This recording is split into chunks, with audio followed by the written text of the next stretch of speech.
તો ભગવાન પોતે મનુષ્ય રૂપ ધારણ કરી એ દેહાભિમાન રૂપ કાંટો દૂર કરવા માટે આ પૃથ્વી ઉપર તો પ્રગટ થયા છે. એ તો એનું મિશન છે. દ્રષ્ટાંત શું આપે છે? કીડીના પગમાં કાંટો વાગે. હવે આવું દ્રષ્ટાંત તો લાવો. કીડીના પગમાં કાંટો, કીડીને કાંટો વાગે જ નહીં. કીડીને કાંટો વાગે? કાંટા પર ફરતી હોય અને કાંટા પર આંટા મારતી હોય. કાંટો ધારો કે મોટો છે, કાંટો થોડોક જાડો છે, બાવળનો કાંટો, સોય લો, સોય ઉપર કીડીને ચડાવો, ચડશે ને કશું ના થાય. કેટલી કીડી, એ કીડીનો પગ કેટલો, અને પગમાં કાંટો, એટલે કેમનો વાગ્યો કાંટો? શ્રીજી મહારાજ આ દ્રષ્ટાંત આપીને આપણને સમજાવે છે એવી રીતે આ જીવ છે એમાં દેહાભિમાન રૂપી કાંટો લાગેલો છે. અને એને જ કાઢવા માટે, એનો નાશ કરવા માટે આ પૂર્ણ પુરુષોત્તમ નારાયણ સાક્ષાત સ્વામિનારાયણ ભગવાન આ પૃથ્વી ઉપર પધાર્યા. આ જમાનો કેવો છે? મિનિએચરાઇઝેશનનો જમાનો છે. મિનિએચરાઇઝેશનનો જમાનો એટલે શરૂઆતની અંદર જ્યારે કમ્પ્યુટર બન્યા તો કમ્પ્યુટર મોટા હતા. પેલું 486 ને વળી 386 આવ્યું ને વળી પાછું પેન્ટિયમ આવ્યું. કમ્પ્યુટર નાના થતા ગયા, એની ક્ષમતા, એની શક્તિ, એની તાકાત, એનો આઉટપુટ એ બધું વધતું ગયું. તો વધતું ક્યાં સુધી ગયું? એક ચિપની અંદર આજે કેટલું બધું, આખી લાઇબ્રેરી છે, એ લાઇબ્રેરી એક ચિપની અંદર માણસ મૂકી શકે એટલી બધી તાકાત એક ચિપની અંદર છે. માણસ એટલી બધી પ્રગતિ કરી. મિનિએચરાઇઝેશનની આપણે વાત કરીએ છીએ ને, કદાચ એના કરતાં પણ નાનું થાય, આના કરતાં પણ નવા નવા બધા સંશોધનો થાય છે. તો એ સંશોધનની અંદર એના કરતાં પણ કોઈક નાની વસ્તુ હોય એમાં બધાનો સમાવેશ થાય એવી શક્યતા, સંભાવના છે. હવે ગમે તેટલું માણસ પ્રયત્ન કરે, એ મિનિએચરાઇઝેશન કરે, ક્યાં સુધી લઈ જવાના? દેખાવું તો જોઈએ. અણુ દેખાય નહીં, પરમાણુ દેખાય નહીં, કેટલાક મોલિક્યુલ્સ છે પણ દેખાય નહીં. તો એટલું તો નાનું ના કરી શકે. નાનું હોય તો ટાંકણી છે, પિન હેડ કહીએ અથવા પિન પોઈન્ટ કહીએ, એ ત્યાં સુધી કદાચ માણસ જાય. ભગવાન સ્વામિનારાયણ મનુષ્ય રૂપ ધારણ કરીને આવ્યા અને મોહન સ્વામી મહારાજ મનુષ્ય રૂપે મળ્યા. એ મિનિએચરાઇઝેશન કેવું છે? એના કરતાં ભગવાન અનંત ઘણા મોટા છે. એવા ભગવાન મનુષ્ય રૂપ ધારણ કરીને આવ્યા. તો આ મિનિએચરાઇઝેશનની આપણે વાત કરીએ કે 486 કમ્પ્યુટર છે, તો 486 કમ્પ્યુટર તમે એને નાનું કરતા એક પિન છે, પિનનું માથું, પિન હેડ કહો, પિનનો પોઈન્ટ કહો, તો એ પણ બહુ મોટું છે. તમે એટલી ખાલી વાત કરો કે આ 486 કમ્પ્યુટર છે, મોલિક્યુલ બનાવ્યા, એ પણ બહુ મોટી વાત થઈ ગઈ. એને એટમ બનાવ્યું, એ પણ બહુ મોટી વાત થઈ ગઈ. એને સબ એટોમિક પાર્ટિકલ બનાવ્યા, પરમાણુ બનાવ્યા, એ પણ બહુ મોટી વાત થઈ ગઈ. એના ક્વાર્ક્સ બનાવ્યા, એના કરતા એ પણ બહુ મોટી વાત થઈ ગઈ. અને સુપર સ્ટ્રિંગ્સ કહીએ તો સુપર સ્ટ્રિંગ્સ છે, અત્યારે હાઇપોથિસિસ છે કે સૂક્ષ્મમાં સૂક્ષ્મ વસ્તુ એ છે, તો એના જેવડું તમે કરો ને એ પણ બહુ મોટી કલ્પના થઈ કહેવાય. ભગવાન એના કરતાં પણ નાના થઈને આવ્યા, આપણા જેવા થઈને આવ્યા. હવે એ ભગવાન પાસે આપણી શું વિસાત? એ ભગવાન પાસે શું આપણો હિસાબ? આપણી શું હેસિયત? આપણી કઈ તાકાત? આઈઆઈટીમાં દાખલ થવું હોય, આઈઆઈએમમાં દાખલ થવું હોય, હાર્વર્ડ બિઝનેસ સ્કૂલની અંદર દાખલ થવું હોય, અથવા તો એઇમ્સ દિલ્હીની અંદર આપણને પ્રવેશ પ્રાપ્ત કરવો હોય, તો પાત્રતા તો હોવી જોઈએ, આપણી લાયકાત હોવી જોઈએ ને. તો આપણે એમની સામે, એ નિર્વાસનિક છે, આપણે વાસનિક છીએ. એને આપણી કોઈ અપેક્ષા નથી, આપણે એમના વગર રહી શકીએ એમ નથી. એ આપવા માટે આવ્યા છે, આપણે લઈએ જ છે. આ બધો વિચાર જો આપણા મનની અંદર આવે કે કયા હેતુ માટે આપણે સત્સંગ કરીએ છીએ, શેના માટે આપણે સત્સંગ કરીએ છીએ, એમની પાસે આપણે શું કરાવડાવવું છે. એટલે મોહન સ્વામી મહારાજ વારે વારે આપણને વાત સમજાવે છે, અને વારે વારે આપણને એક વાત કરે છે. અને એ કઈ વાત કરે છે કે ગમે તે સંજોગોની અંદર ગમે તે થાય, સત્સંગ મૂકતા નહીં. આ વારે વારે મળે એવો છે નહીં. અને જો આ જન્મમાં આપણે ખોયો તો બીજા જન્મમાં આપણને મળશે કે કેમ એ પણ પ્રશ્ન છે. સાચો મળ્યો છે સત્સંગ અંગે અચળ કરી રાખજો રે, રખે ચડે બીજાનો રંગ એવું ડાપણ દૂર નાખજો રે. લઈ બેઠા જો મોટો લાભ ભેટી પૂર્ણ ભ્રમને રે, નહીં તો દુઃખનો ઉગત ડાભ માની લેજો એ મર્મને રે. આજ પામ્યા છો આનંદ વામ્યા દારૂણ દુઃખને રે, એમ કહે નિષ્કુળાનંદ રખે મુકતા એવા સુખને રે. નિષ્કુળાનંદ સ્વામી તો બહુ સમર્થ હતા અને નિષ્કુળાનંદ સ્વામી આ બધી વાત આપણને કરી કે સાચો મળ્યો છે સત્સંગ અંગે અચળ કરી રાખજો. આ છે ને સામાન્ય પુણ્ય કરીને આપણને આ સત્સંગ મળ્યો નથી. આ બહુ મોટી વાત છે. આ સામાન્ય વાત નથી.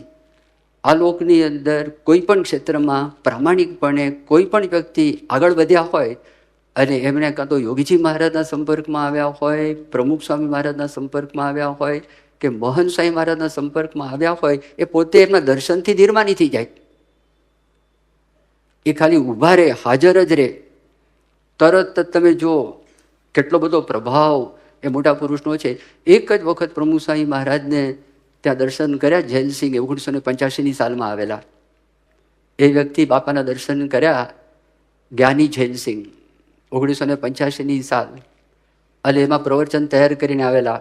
7 મિનિટનું પ્રવચન હતું. એમના એડીસી પાછળ ઊભા હતા, પણ બાજુમાં મૂકી દીધું કાગળિયું. બોલે કીધું હવે 7 મિનિટમાં આ પૂરું ના થાય પ્રવચન, આ તો જ્ઞાની છે. અને આવ્યા ત્યારથી જ પેલા તે વખતે પોલીસ કમિશનર અમદાવાદના મિસ્ટર ઝા કરીને હતા.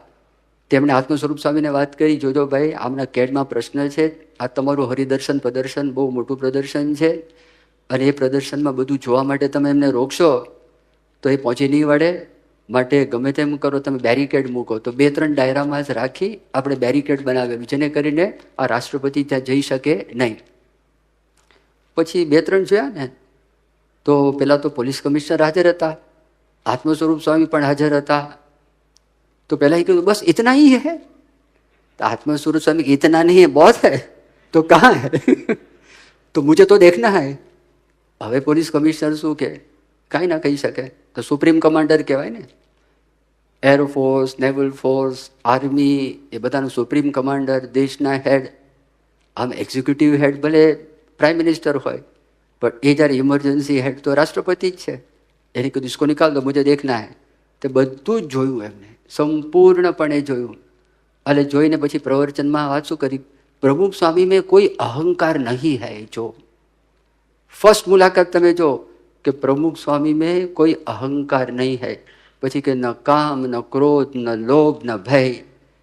પહેલી જ મુલાકાત એમના દર્શન કરે ને, તમે અનુભવ કરજો, ગ્રહસ્થ છો તમે જ્યારે લગ્નની પાર્ટીમાં ગયા હોય, બધા સારા સારા કપડાં પહેરીને આવ્યા હોય, તો ધ્યાન ક્યાં હોય છે માણસનું? દેહ ઉપર ધ્યાન હોય. પણ જ્યારે પ્રમુખ સ્વામી મહારાજ અહીંયા આવતા કે ત્યારે મોહન સ્વામી મહારાજ આવે, તમે જો હરિભક્તો પોતાના દેહનું ભાન ભૂલી જાય, દંડવત કરવા લાગે, ધૂળમાં દંડવત કરે, એને ખબર જ ના પડે હું ક્યાં બેઠો છું, શું કરું છું, કેમ કરું છું.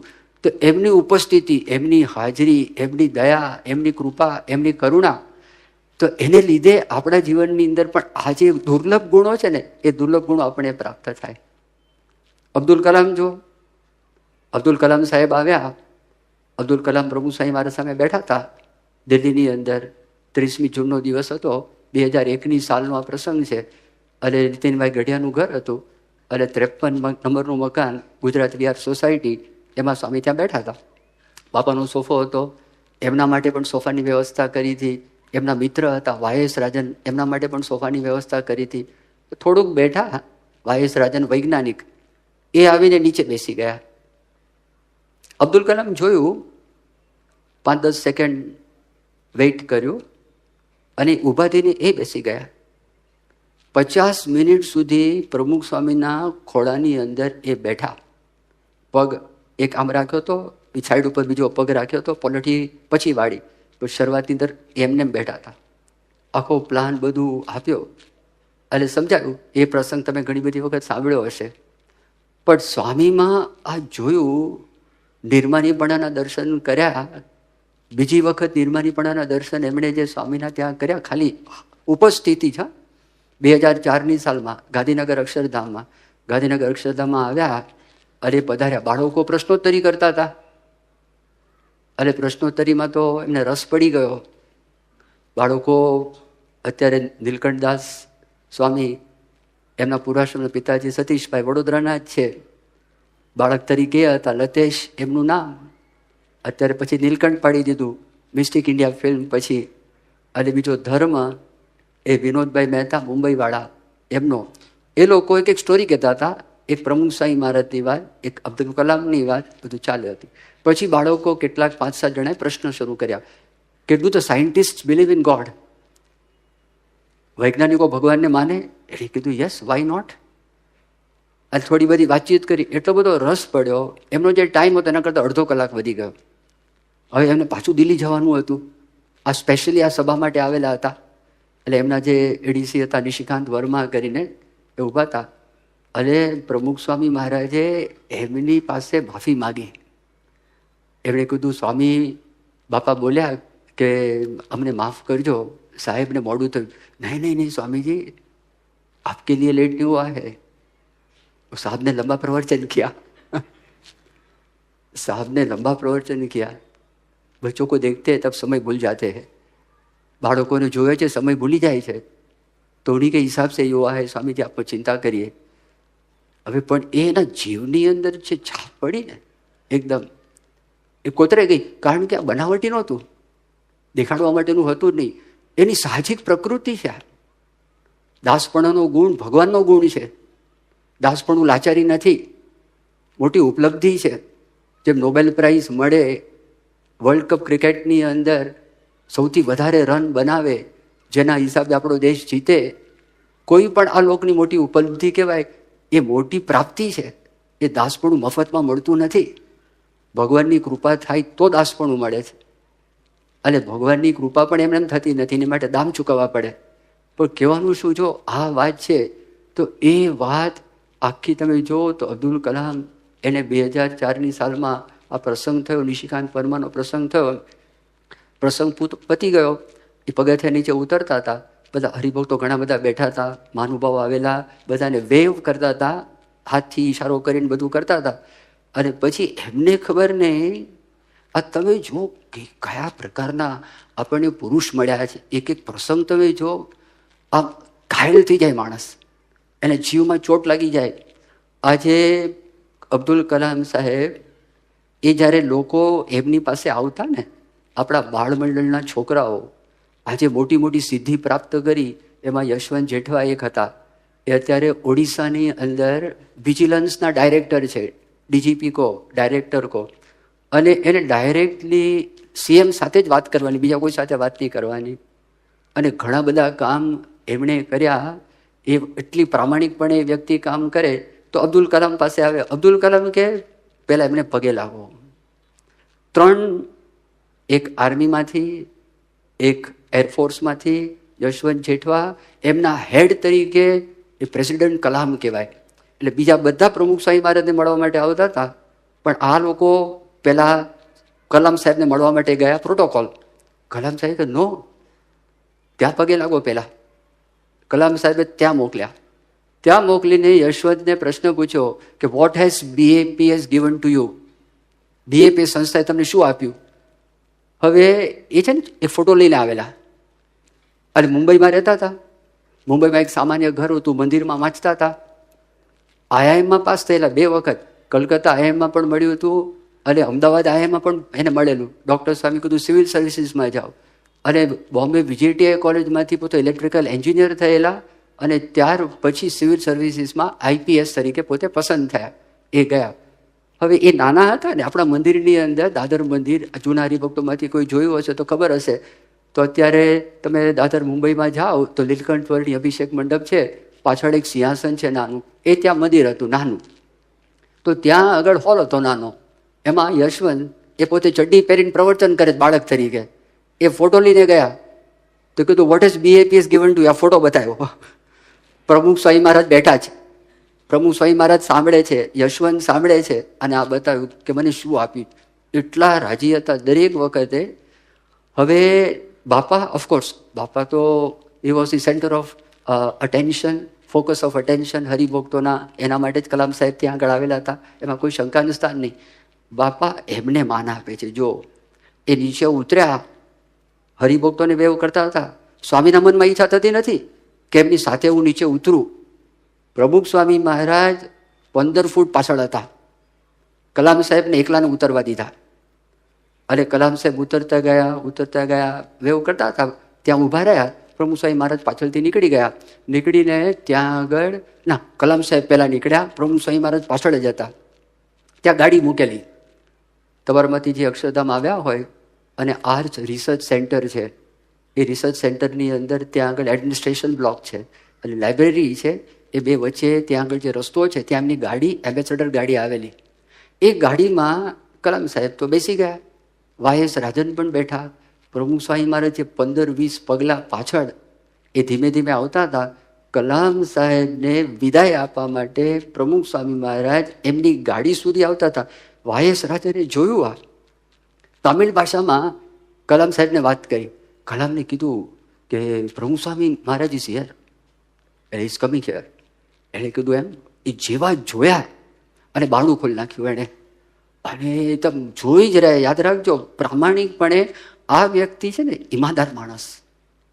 એના માટે લાલકૃષ્ણ અડવાણીએ પોતે એક વાત કરી, ત્યારે 2040 સાલનો પ્રસંગ કહું છું. એ વખતે સભાની અંદર પ્રમુખ સ્વામી મહારાજ આરતીનો સમય થયો, એ તો મુસલમાન, અને મૂર્તિ સંધ્યા આરતીનો સમય થયો, તો સંધ્યા આરતી વખતે કરવાનું શું? પ્રમુખ સ્વામી મહારાજ બેઠા હતા, વચ્ચે ઠાકોરજી હતા. અને પછી એમને વાત કરી કે આરતી ઉતારવાની છે. તો એણે કીધું, જો આ બધામાં ભગવાન રહ્યા છે, આ બધા હજારો બાળકો બેઠા છે, તો એ લોકો ભગવાનની આરતી ઉતારે છે, આપણે એમની આરતી, એમાં રહેલા ભગવાનની આરતી કરી. કલામ સાહેબ કે બરાબર. કલામ સાહેબ આરતી ઉતારીને લાલકૃષ્ણ અડવાણી તે વખતે આવ્યા નહોતા, અને એમને મનમાં પ્રશ્ન હતો કે પ્રેસવાળા કઈ રીતે આ જોશે અને કઈ રીતે આનું લખાણ કરશે, કે મારા મનની અંદર થતું હતું કે શું થશે, પણ કશું થયું નહીં ભગવાનની દયા કૃપાથી. અને બીજે દિવસે સંત આશ્રમની અંદર લાલકૃષ્ણ અડવાણી આવ્યા અને આ પ્રસંગની વાત પ્રમુખ સ્વામી મહારાજને કરી. અને તે વખતે એમણે કીધું કે સ્વામીજી, કલામ સાહેબ बहुत ही ईमानदार व्यक्ति है, बहुत ही ईमानदार व्यक्ति है. હવે કે ઈમાનદારીની વાત કરી, કે ઈમાનદારી શું, ઈમાનદારીની વાત કરી કે बहुत ही ईमानदार व्यक्ति है. એણે એક વખત પ્રશ્ન પૂછવામાં આવ્યો કે તમે માંસ કેમ ખાતા નથી? તો કલામ સાહેબ તો સાયન્ટિસ્ટ, ભણેલા, અત્યારે બુદ્ધિશાળી માણસો અને સાયન્ટિફિક રિસર્ચ એવું કહે છે કે વેજીટેરિયન ડાયટ એ નોન વેજ ડાયટ કરતાં સારો છે.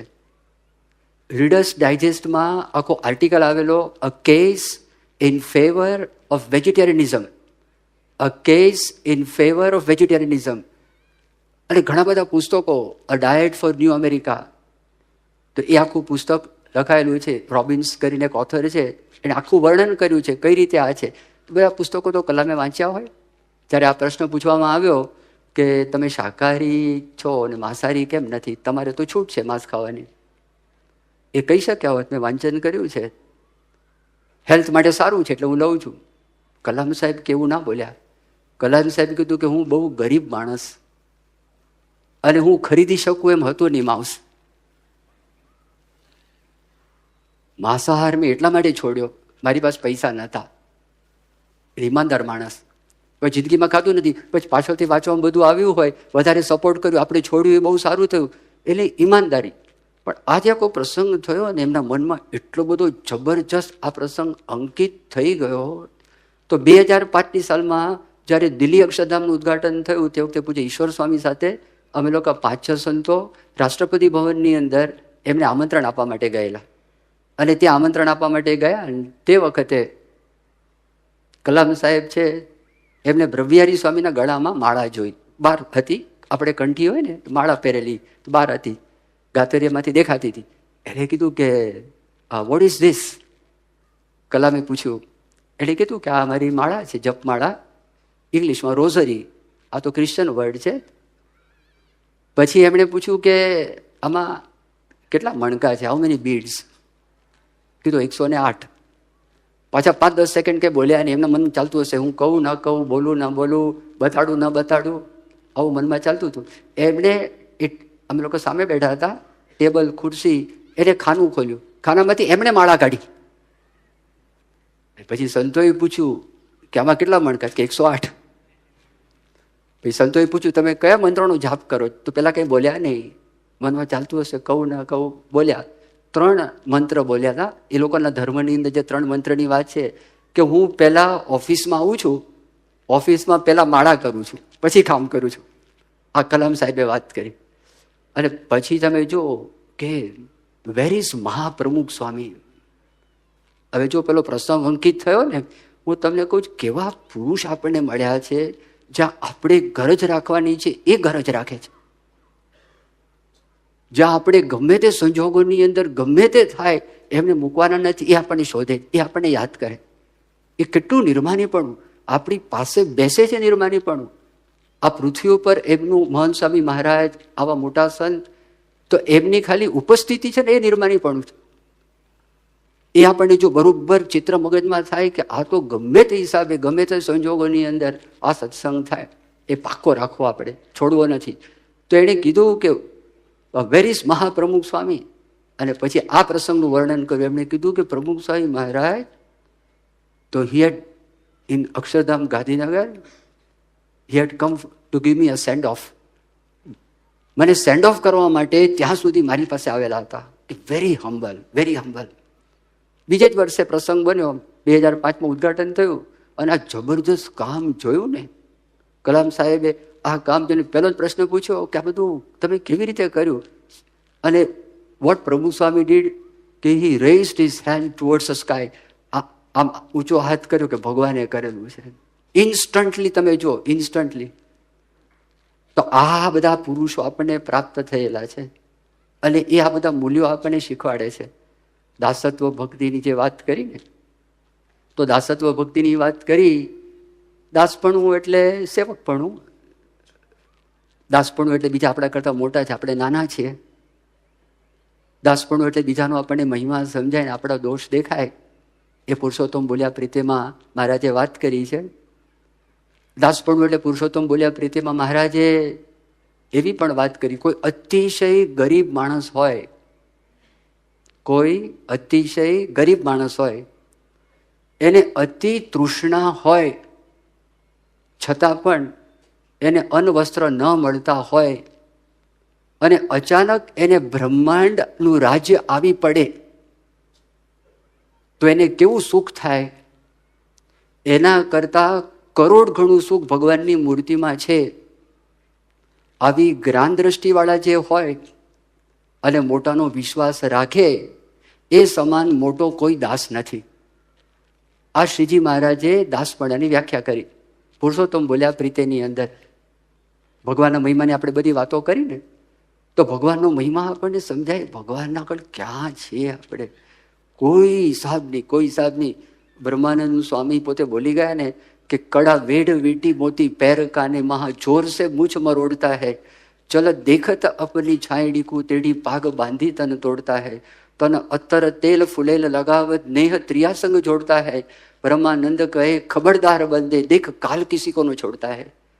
બ્રહ્માનંદ સ્વામી કીધું કડા વેડ વીટી, કડા વેડ વીટી મોતી पैर काने મહા જોર સે મૂછ મરોડતા હે.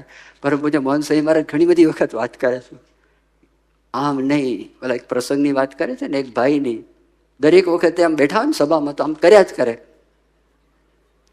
મોહન સાંઈ કે મને એટલો ડિસ્ટર્બ થાવ,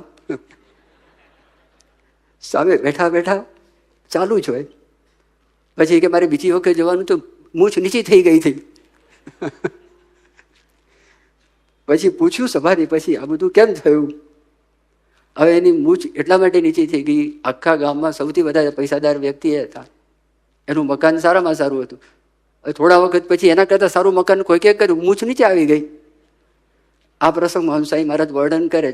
એટલે કડા વેડ વીટી મોતી पैर काने મહા જોર સે મૂછ મરોડતા હૈ, ચલ દેખત અપની છાયડી કો. તે વખતે અરીસા ના હતા, તો હું કેવો લાગુ છું? આપણે આત્મદર્શન રોજ કરીએ છીએ ને, દર્પણ દર્શન, આત્મદર્શન કેવો લાગુ છું? શ્રીજી મહારાજ લખ્યું છે દેહાભિમાન ક્યાં ક્યાં કળાય, અરીસા સામું જોતા હોય ત્યારે, સારું ભોજન લેતા હોય ત્યારે, બાળકો સાથે હોય ત્યારે, અને સ્ત્રી પુરુષ, પુરુષ સ્ત્રી પાસે, સ્ત્રી પુરુષ પાસે, આ 4 સ્થાનની અંદર આપણું દેહાભિમાન કળાય.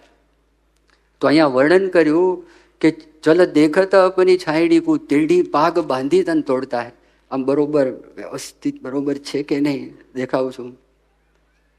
પણ શું કહે છે? તન અત્તર તેલ ફૂલેલ લગાવત, શરીર ઉપર અત્તર તેલ ફૂલેલ લગાવત, નેહ ત્રિયાસંગ જોડતા હૈ. સ્ત્રી પર હેત કરે છે, સ્ત્રી પુરુષ ઉપર હેત કરે છે. બ્રહ્માનંદ કહે ખબરદાર બંદે દેખ કાલ કિસી કો ન છોડતા હૈ. એ ગમે ત્યારે થઈ જાય. શરીર છે વિકારવાન છે, કઈ નક્કી છે નહીં. તો એનું શું અભિમાન રાખવાનું? જેમાંથી આપણે કાઢવાની વાત કરે છે ને મોટા પુરુષ, અત્યારે હું તમને જે વાત કરું છું એટલી સહેલી વાત નથી. આપ બધા બેઠા છો, અમે પણ બધા ભેગા સાથે જ છીએ, અમારે પણ આ કાઢવાનું છે, આપણે બધાએ આ કાઢવાનું છે. We are sailing in the same boat. આપણે એક જ નૌકાની અંદર બધા વિહાર કરીએ છીએ. પણ આવી રીતે આપણે સાંભળતા જઈએ, આપણે આવી રીતે વાત કરતા છીએ, તો ભગવાન આપણા પર દ્રષ્ટિ કરે, આપણા પર કૃપા કરે. એકાંતિક સંતના સમાગમ વગર આ શક્ય છે જ નહીં, કોઈ સંજોગોમાં શક્ય નથી. એટલે અમુક પ્રામાણિકપણે કહી જ દે છે. અહીંયા વડોદરાના ડૉક્ટર હતા ને, ડૉક્ટર ઠાકોરભાઈ, ગેસ્ટ્રોએન્ટ્રોલોજીસ્ટ, બહુ મોટા. હવે પ્રસંગ તો બધા જાણો છો. એ પ્રસંગ બનેલો યોગી બાપા ધામમાં ગયા 1971ની સાલમાં. વિદ્યાનગરની અંદર આંતરરાષ્ટ્રીય યુવા અધિવેશન હતું. અને બહુ અદ્ભુત અધિવેશન થઈ ગયું. છેલ્લો દિવસ હતો, ઇનામ વિતરણ છે, એની સેરેમની હતી.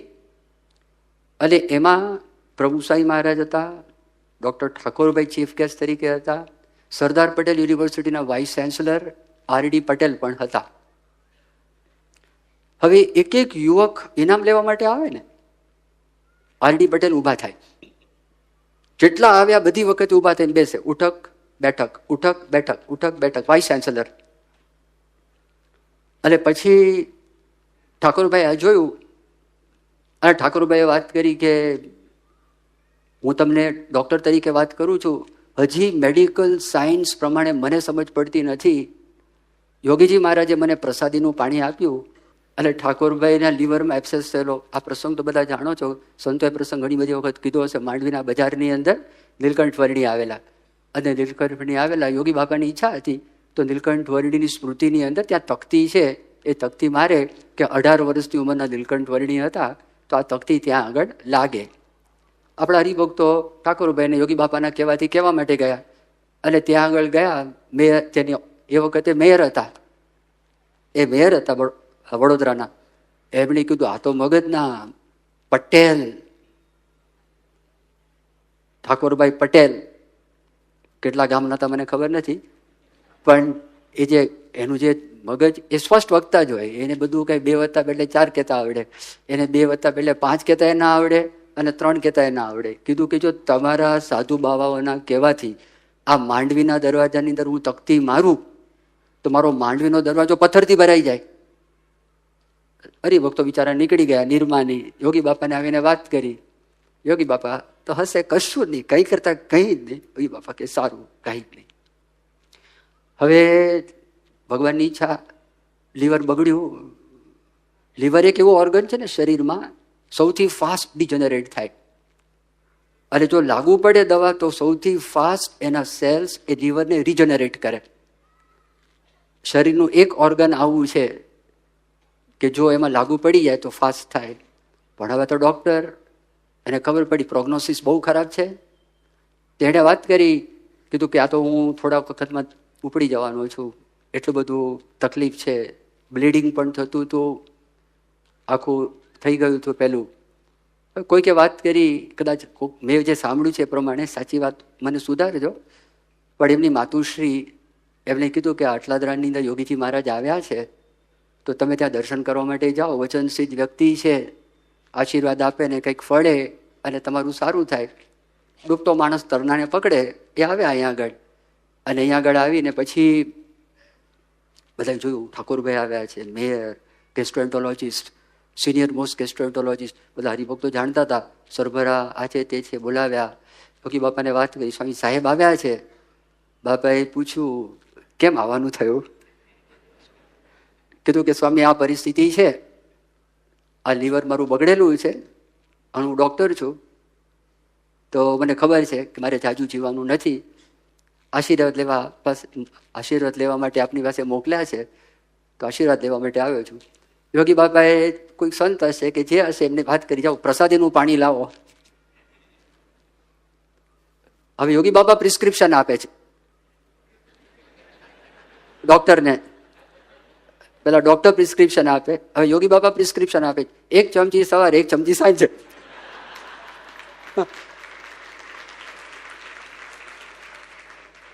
અને ઠાકોરભાઈએ વાત કરી, પહેલી ચમચી મેં લીધું પાણી અને મારા લીવરની અંદર બ્લીડિંગ થતું હતું, બંધ થઈ ગયું, મારો રોગ મટી ગયો. તમારી સામે હું આ બોલું છું, મેડિકલ સાયન્સ પ્રમાણે મને ખબર પડતી નથી, પણ મારા જીવનમાં અનુભવ થયો. અને એ યોગી બાપાને લીધે અહીંયા આવે ને, ઉપર દર્શન કરવા માટે ન જાય, યોગી બાપાને મળે. યોગી બાપા કે ઉપર દર્શન કર્યા ના, ચાલો મારી સાથે.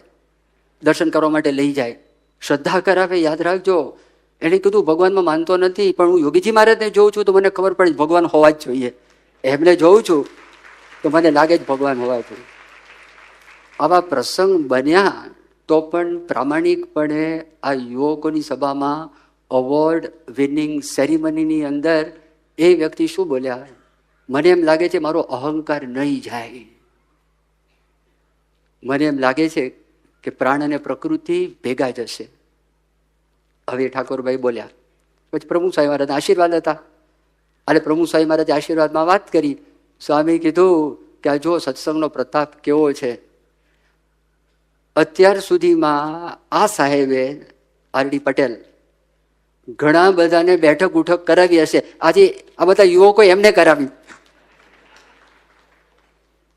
આ સત્સંગનો પ્રતાપ તમે જો, નિર્માનીપણું તમે જો, બાપાની ઉપસ્થિતિ, બાપાની હાજરીની પ્રસંગ બન્યો. કહેવાનો ભાવાર્થ એટલો છે કે અમને પણ ઈચ્છા છે, આપ બધાને પણ ઈચ્છા છે.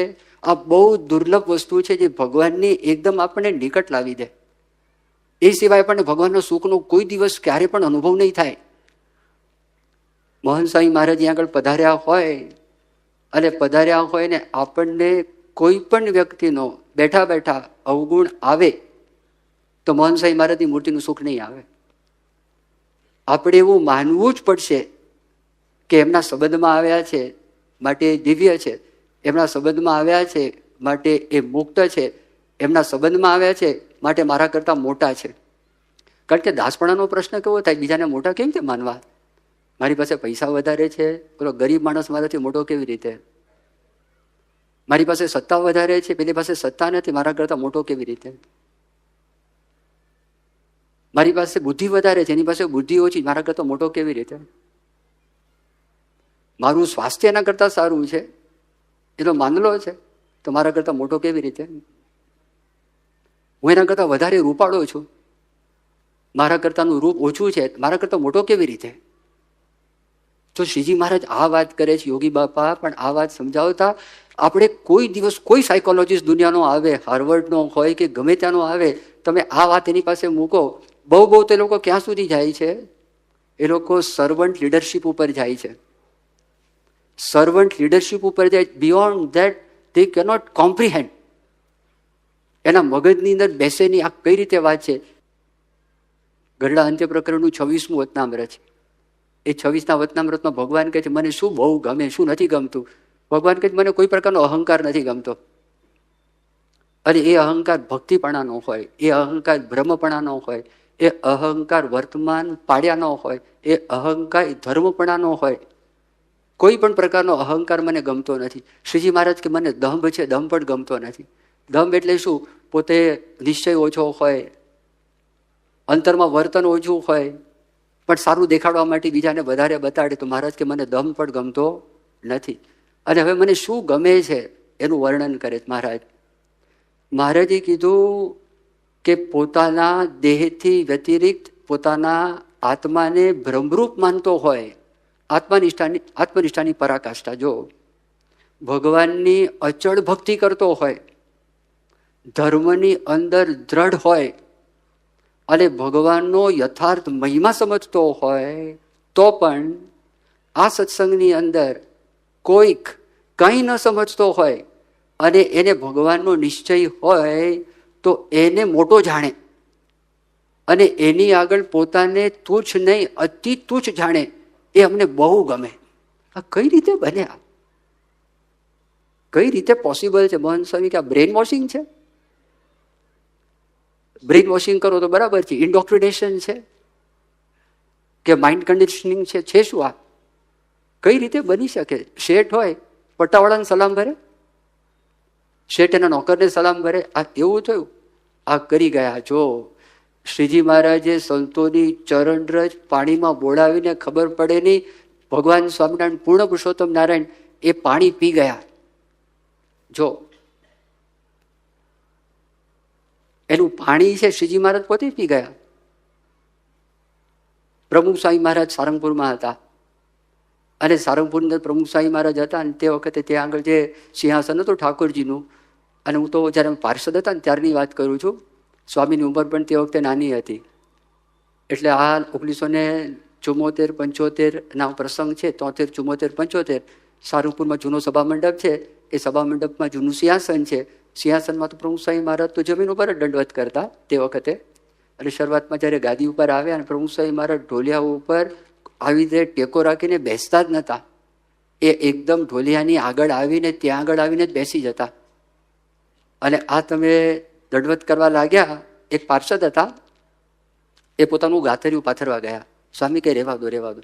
તે પેલા બિચારા પ્રેમી, સ્વામી પ્લીઝ પ્લીઝ પ્લીઝ. સ્વામી કે અહીંયા સંતો હરિભક્તોની ચરણરજ પડી હોય, તમે આ વચ્ચે ગાથરિયું મૂકો ને તો ચરણરજ મારા માથા ઉપર ના આવે, એટલા માટે હું દંડવત કરું છું. આ તમે જુઓ, હવે કરી બતાવે જ્યાં સુધી. અને આ કેવું છે, કોઈ પાર્ષદો હતા નવા નવા તો શું એકલા હોય તો પણ આ કરે, એ રૂમમાં હોય તો પણ આ કરે. લાખ માણસ યાદ રાખજો, મન કર્મ વચન સૂત્રતા બહાર ઇન્ટેગ્રિટીના ભૂંગળા વાગે છે, પણ ઇન્ટેગ્રિટી ક્યારે રહી શકે કે મન કર્મ વચને જો એક સૂત્રતા હોય, જેના મનની અંદર બધી સમસ્યાઓનું સમાધાન થઈ ગયું હોય, તો જ યાદ રાખજો ઇન્ટેગ્રિટી રહે, બાકી ઇન્ટેગ્રિટી ના રહે. કોઈ સંજોગોમાં ઇન્ટેગ્રિટી ના રહે. એ કેવી ઇન્ટેગ્રિટી છે? Localise integrity. અમુક પ્રસંગોમાં ઇન્ટેગ્રિટી, પણ 24 કલાક મન કર્મ વચ્ચેની એકતા, જેના બધા પ્રશ્નોનું નિરાકરણ થઈ ગયું હોય અને પૂર્ણ કામ હોય, કૃતાર્થ હોય, જેને ભગવાનનો સાક્ષાત્કાર હોય, એ જ વ્યક્તિના જીવનમાં મન કર્મ અને વચન એક સૂત્રતા આવે, બાકી ના આવી શકે. અમુક અમુક પ્રસંગે આવે. આ તો એકલા ગમે ત્યારે તમે જાઓ તો દંડવત. મહંત સ્વામી મહારાજ જો કેવા વિચાર આવે છે. મહંત સ્વામી મહારાજ મોટો ઉત્સવ થાય, પૂજ્ય અપૂર્વ મુનિ સ્વામી આ વાત કરે, જબરજસ્ત મનન છે. અપૂર્વ મુનિ સ્વામી વાત કરી, આજે પ્રમુખ સ્વામી મહારાજ PSM 100 એ જે ઉત્સવ કર્યો, ખરેખર એ ઉત્સવ તમે વિચાર કરો, 7 મહિનાની અંદર 600 એકરમાં તમારે ટાઉનશીપ ક્રિએટ કરવાની, અને વ્યવસ્થિત ટાઉનશીપ. આ પરમનન્ટ કોઈ ટાઉન બનાવ્યું હોય તો પણ પ્રશ્ન ઉત્પન્ન થાય, એ બધા પ્રશ્નોનું નિરાકરણ તમે ત્યાં આગળ કરો. અને એટલા બધા પ્રશ્નો હતા, પ્રશ્નો સિવાય કશું હતું જ નહીં. અને એ બની શકે. આ જમીનમાં પાણી જતું નથી, 5-5 દિવસ સુધી સુકાતું નથી, કેમના તંબુ ખોડવા, કેમના ટેન્ટ કરવા, ડેટ્સ કેમના ઊભા કરવા, સ્પોટ્સ કેમના ઊભા કરવા, મંદિર કેમનું ઊભું કરવું, આ બધું. મહંત સ્વામી મહારાજ કે એમાં જ તમારી શક્તિ બહાર આવશે. એમ ન કીધું બંધ થશે વરસાદ, પણ પછી તમે જુઓ, આ સફળતા એટલે કલ્પનાથી જ સફળતા છે, અનઇમેજિનેબલ સફળતા છે. આખા મહિના દરમિયાન કોઈ પ્રસંગ બનતો નથી. નરેન્દ્રભાઈ મોદીએ કીધું કે કોઈ પ્રસંગ એક છમકલું થયું નથી, અને લાખોની સંખ્યામાં માણસો આવ્યા. અને મહંત સ્વામી મહારાજ બેઠા હતા. કેવી રીતે? અપૂર્વ મુનિ સ્વામી શું કહે છે, 600 એકરમાં પ્રમુખ સ્વામી મહારાજની ફિઝિકલ એબ્સન્સમાં પ્રમુખ સ્વામી મહારાજની પ્રેઝન્સ દેખાતી હતી 600 એકરમાં. સ્વામી તો હાજર નતા સદેહે. અને મહંત સ્વામી મહારાજની ફિઝિકલ પ્રેઝન્સમાં 600 એકરમાં એબ્સન્સ દેખાતી હતી. આ બોલી કે વિચાર કરજો. હા, તમે આના પર હું શું કહું છું? પ્રમુખ મહંત સ્વામી મહારાજ હાજર, જાણે એનું અસ્તિત્વ જ નથી, એમની જાણી છે જ નહીં, કોઈ ઠેકાણે નહીં. બહુ અઘરું કામ છે આ. આ બધી મહારાજે વાત કરીને, જો આ શ્રીજી મહારાજને ગુણાતીત સંતો ના આવ્યા હોય તો આપણા ભેજામાં બેસે નહીં. યોગીજી મહારાજે હરિભક્તના છોકરાના મળમૂત્ર સાફ કર્યા છે, એની પૂંઠ ધોઈ છે ગોંડલમાં. વરસાદ પડતો હતો, એટલે ત્યાં બિચારો છોકરો આગો પાછો થતો તો યોગી બાપા જાણી ગયા અને સંડાસ જવું છે. ક્યાં લઈ જવા? છત્રી લઈ આવ્યા, એ બાળકને લઈ ગયા. એના બાપ ક્યાં, એની માં ક્યાં, કોઈને ખબર નહીં. એને બધું સાફ કરાવ્યું, સ્વામી લોટો લઈ આવ્યા. એ તો સાવ નાનો હતો, એની પૂટ ધોઈ યોગી બાપાએ અને હાથ ધોઈને કામ કર્યું. વિચાર તો કરો ક્યાં સુધી કામ થાય. પ્રમુખ સ્વામી મહારાજે હરિભક્તો સંડાસ ગયા હોય સારંગપુરની અંદર, એ ફ્લશ સિસ્ટમ તો હતી નહીં, બધા લબાચા બહાર પડ્યા હોય. હવે એમને મૂકીને જતા રહ્યા હોય, એ આવશે કરનારા કરશે, અહીં શું પ્રશ્ન છે? તો ત્યાં આગળ પ્રભુ સ્વામી મહારાજ નીચેના કુંડ, તમે જૂનો કુંડ જૂના હરિભક્તોને પૂછો, જોયો હોય તો, એ પગથિયા તમે નીચે ઉતરો સ્ટેપવેર, એમાંથી ડોલ લઈને જાઓ, કોઈ મોટર કે કોઈ પાઇપ દ્વારા નળ દ્વારા પાણી નહીં, એ બાલ્ટીથી લેવાનું. પછી પગથિયા ચડો, પગથિયા ચડીને 4-5 પગથિયા ઉપર ચડો, લાઈન બંધ. કુવા હતા, કુવા ઉપર છાદેલું હતું. એના પર લોકો ત્યાં હરિભક્તો સંડાસ જતા. અને એકાદશી, મોટી એકાદશી, અને એ એકાદશીની અંદર પ્રમુખ સ્વામી મહારાજ ત્યાં આગળ એકલા બપોરે જાગીને સાફ કરતા. અને મહિમાથી તમે જે જોયા હોય ને, આમ લાજ્યું હોય ને, આ લોકમાં આપણને કોઈ ગાડી મળી જાય, મકાન મળી જાય, પદવી મળી જાય, કેનેડા અમેરિકાના વિઝા મળી જાય, અને મોઢામાં પાણી છૂટે ને, એમ આ સેવામાં પાણી છૂટે. તમે ખાનગીમાં જોતા હો ને, લાગે કે આ શું કરે છે, શું આ? ત્યારે પણ લાગે ને આ વાત સાચી છે. હવે આ વાત સાચી છે, બીજાને કેમ ના મોટા માનવા? તો આપણને ભગવાનને સંતોએ આ તર્ક પણ આપ્યો છે. એ તર્ક આપણને સમજાય કે બીજાને આપણે કેવી રીતે મોટા માની શકીએ. આપણે લૌકિક મોટપ હોવા છતાં કેવી રીતે માની શકીએ? તો જો એક પ્રસંગની વાત કરું, 2010ની સાલમાં પૂજ્ય ઈશ્વર સ્વામી સાથે અને બીજા 2 સંતો હતા, કૃષ્ણ સ્વરૂપ સ્વામી, યોગી સ્મરણ સ્વામી, અને આફ્રિકાની અંદર યોગી બાપાએ 1960ની સાલમાં મંદિર કરેલા, એના 50 વર્ષ પૂરા થતા હતા. તે નિમિત્તે ઘણા બધા સંતો દેશમાંથી આફ્રિકા ગયેલા હતા. 3 સંતોના મંડળો થયેલા, એમાં એક મંડળમાં અમે હતા, એટલે પૂજ્ય ઈશ્વર સ્વામી સાથે અમે 3 સંતો હતા. સાઉથ આફ્રિકા જોહાનિસબર્ગની અંદર અમે ત્યાં ગયા, તો ત્યાંના જે પ્રમુખ હતા, તો મુકેશભાઈએ વાત કરી કે સ્વામીજી, આ દેશ છે સોના માટે વખણાય છે, હીરા માટે વખણાય છે, તો અમારી ઈચ્છા છે એક સોનાની ખાણ જોવા માટે આપ આવશો? કીધું આવીએ. હવે એ ખાણ એક્સટિંક્ટ થઈ ગઈ હતી, હવે એમાંથી હીરા, એમાં સોનું નીકળતું નહોતું. અમને લઈ ગયા તો જમીનથી 700 ફૂટ નીચે એલિવેટર દ્વારા, એલિવેટર એકચ્યુઅલી એલિવેટ કરે, આ ડાઉન એસ્કેલેટર નહોતું, પણ એ ઉપર નીચે બંને સ્થાનમાં આવે. તો અમને નીચે લઈ ગયા. એક ગાઈડ અમારી સાથે હતા, અંધારું હતું. એ વખતે કેવી રીતે બધા માઇનર્સ, જે લોકો ખાણમાં કામ કરનારા માણસો, કઈ રીતે આ ઓર છે, ગોલ્ડ ઓર, એના પથ્થરો છે, એ પથ્થરો કેવી રીતે કલેક્ટ કરે, વ્હીલ બેરોમાં લાવે અને ત્યાં આગળ મૂકે, ઉપર કેવી રીતે જાય, કેવી રીતે પ્રોસેસ થાય, પ્રોસેસમાંથી કેવી રીતે ગોલ્ડ નીકળે, બતાવતા હતા. જો અમને કે આ પથ્થર છે ને, આમાંથી ગોલ્ડ નીકળે. એટલે કશે સોનું દેખાયું નહીં, કોઈ ઠેકાણે સોનું, કંઈ કરતા કંઈ સોનું નહીં. વિશ્વાસ આ કે છે તો આપણે કંઈ શંકા હતી નહીં. ઉપર ગયા, ઉપર એક હોલ હતો, ત્યાં વિડીયો હતી, વિડીયો પ્રેઝન્ટેશન, કઈ રીતે સોનું આમાંથી કાઢે છે એ બતાવ્યું. એક સોનાનો ગચિયો, ટ્રપીઝિયમ હતું, સોનાનું પ્યોર ગોલ્ડ. એટલે કીધું કે જેની તાકાત હોય ઉઠાવો લઈ જાઓ, જેની તાકાત હોય ને ઉઠાવો લઈ જાઓ, પણ શરત એટલી 2 આંગળીથી ઉપાડવાનું છે. કોણ ઉપાડે? હાડું આમ હતું, તો ઉપડે કેવી રીતે? પછી હસવા લાગ્યો. પછી એને કીધું કે બધા બેઠા હતા, 1 ટન પથ્થર કાઢીએ એમાંથી 4 ગ્રામ સોનું નીકળે છે. કેટલું? અને કહેવાય શું? Gold mine. હવે કેટલા 10 લાખ ગ્રામ થયું 1 ટન એટલે, અને એમાંથી ખાલી 4 ગ્રામ ગોલ્ડ માઇન. તો આપણને મહંત સ્વામી મહારાજ રૂપી સોનાનો સ્પર્શ થયો, આપણે ગોલ્ડ થયા કે નહીં? જો સોનાનો સ્પર્શ થતો હોય ને પથ્થરને પણ તમે ગોલ્ડ માઇન તરીકે કહો, આપણે પથરા જેવા જ છીએ ભાઈ, પણ આ દિવ્ય તત્વનો આપણને સ્પર્શ થઈ ગયો છે એટલે બધા દિવ્ય છે. એમના સંબંધે કરીને દિવ્ય છે. તો એની પાસે આપણે શું, કોઈ છે જ નહીં. બીજું વિચાર કરો, ધારો કે તમે છો, હું છે, આ શરીર છે, પંચભૂતનું શરીર છે ને, પૃથ્વી જળ તેજ વાયુ આકાશ, તો બંને સરખું જ છે.